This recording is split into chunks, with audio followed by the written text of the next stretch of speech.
Hello and welcome. People often run away from Android development because of its complexity. Some tend to switch to web development when the going gets tough. They forget to understand that web development has its own complexity. Like for example, in web development, there is front end and there is the back end. That goes to say that there are front end developers and there are back end developers. So you need to find a place to fix yourself. But in app development, both the back end and the front end, you manage it yourself.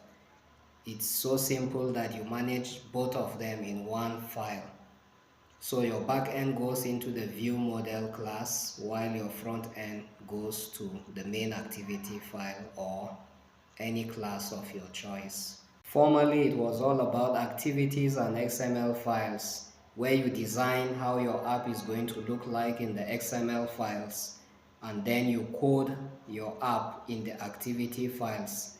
So you reference your XML file, all the components you have put in your XML files, you now reference them back to your activity and then you connect them and then code them on how they should interact with one another.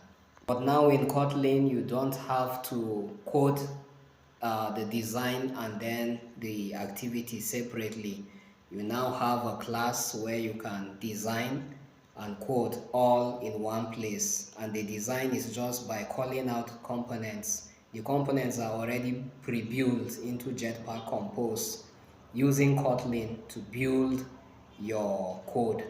So in Android development, you consider yourself a full stack developer. When you are working with big companies, you'll be assigned to a team. So features and developments will be assigned to your team, and so everyone takes each role to work on.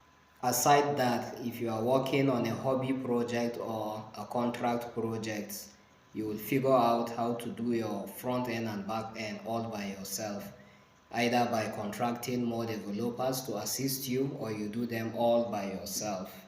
Though in web development, there are full stack developers, front end developers, and then back end developers, those who specialize in particular fields.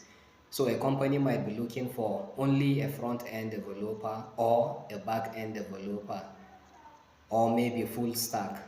So depending, be professional in your niche and work will find you.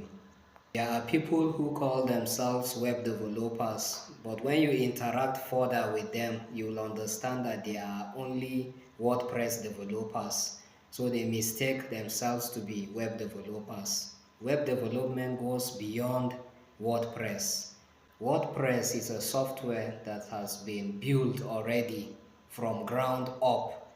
All you need is to install plugins and then drag and drop and then theme your website. Even the theming, you get plugins for the theme.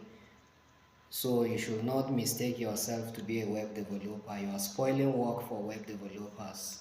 So I just thought I should mention this because I had an experience with someone who told me he was a web developer. Unfortunately, he was a WordPress developer.